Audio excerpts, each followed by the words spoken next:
ये है talks news network और आप देख रहे हैं पॉलिटॉक्स, राजनीति का कच्चा चिट्ठा। अगले साल की शुरुआत में होने वाले उत्तर प्रदेश विधानसभा चुनाव के लिए तमाम राजनीतिक दल अब पूरी तरह से अपनी कमर कस चुके हैं।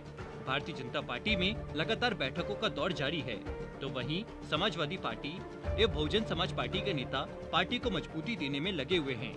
इसी बीच अपने अयोध्या दौरे के लिए छपे पोस्टरों को लेकर विवादों में घिरे एआईएमआईएम प्रमुख असदुद्दीन ओवैसी ने यूपी दौरे से पहले ही सभी पोस्टर बदल दिए हैं। आपको बता दें, एआईएमआईएम प्रमुख असदुद्दीन ओवैसी ने मंगलवार को सूफी संत शेख मकसूद अब्दुल हक की दरगाह में जियारत के बाद रुदौली विधानसभा क्षेत्र से अपनी पार्टी के लिए यूपी विधानसभा चुनाव का आगाज किया। इस दौरान ओवैसी ने कहा कि यूपी में 21% मुस्लिम और यादव 9% है। सब कहते हैं कि इनसे मिलो, अब सिर्फ बराबरी पर बात होगी, हमें अपनी हिस्सेदारी चाहिए। विधानसभा चुनाव को लेकर असदुद्दीन ओवैसी ने भी अपनी पार्टी के लिए कमर कस ली है। अपने अयोध्या दौरे को लेकर लगे पोस्टर के बाद विवादों में घिर ओवैसी के दौरे से पहले ही पार्टी कार्यकर्ताओं ने पोस्टर बदल दिए।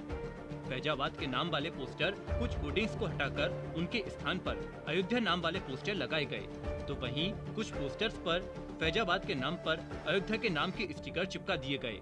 बताया ये भी जा रहा है कि ओवैसी को मुस्लिम समुदाय के लोगों ने ही उन्हें अलर्ट किया कि अयोध्या में वे कोई ऐसा भाषण न दे जिसमें अयोध्या की गंगा जमुनी संस्कृति पर चोट पहुँचे। शिया वक्फ बोर्ड के पूर्व सदस्य अशफाक हुसैन ने यह साफ कहा कि अयोध्या गंगा जमुनी तहजीब की नगरी है। यहाँ प्रभु राम के जन्म का पवित्र धार्मिक स्थल है।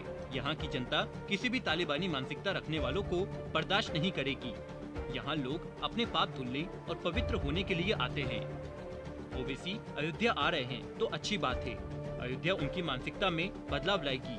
वहीं इस पूरे मुद्दे पर ओवैसी ने कहा कि इसमें कोई विवाद नहीं है, हमने तो अयोध्या भी लिखा है और फैजाबाद भी लिखा है, और वैसे भी मैं आपको बता दूं कि अयोध्या फैजाबाद संसदीय बोर्ड में ही आता है।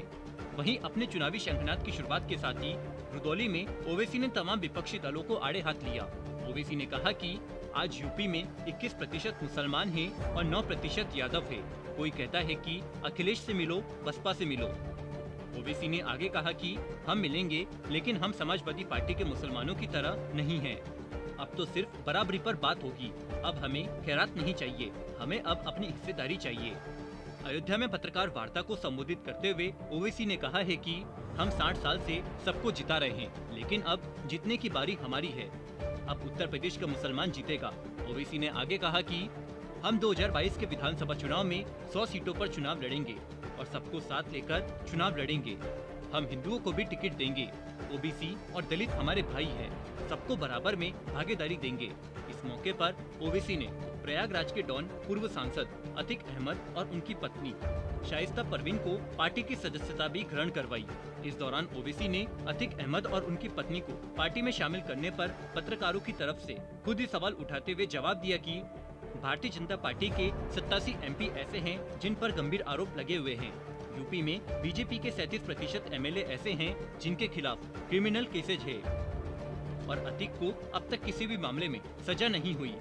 ओवैसी ने आगे कहा कि भाजपा की नज़र में आज अगर किसी का नाम प्रज्ञा, सुरेश, कपिल, कुलदीप है तो वह लोकप्रिय नेता है, और अगर कोई मुख्तार या अतीक नाम वाला है तो वह बाहुबली है। यह भाजपा की असलियत है, इससे इनकार नहीं किया जा सकता। वहीं बीजेपी पर निशाना साधते हुए ओवैसी ने कहा कि उत्तर प्रदेश में चुनाव आ रहे हैं, अब देखना देश में तालिबान शुरू हो जाएगा। ओवैसी ने कहा कि हम तो बोल रहे हैं कि तुम तालिबान को बैन क्यों नहीं करते, हम मोदी से पूछ रहे हैं। वहीं हाल ही में आरएसएस प्रमुख मोहन भागवत के डीएनए को लेकर दिए गए बयान पर पलटवार करते हुए ओवैसी ने कहा कि भागवत हमेशा गोलमोल बात करते रहते हैं, वो हमेशा की तरह रंग बदलते हैं, कभी बोलते हैं हिंदू मुस्लिम का डीएनए एक है, कभी लीचिंग पर कुछ कहते हैं।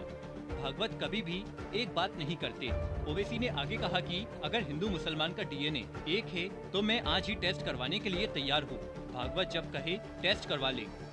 PoliTalks bureau, UP. ये है टॉक्स न्यूज नेटवर्क और आप देख रहे हैं पॉलिटॉक्स, राजनीति का कच्चा चिट्ठा।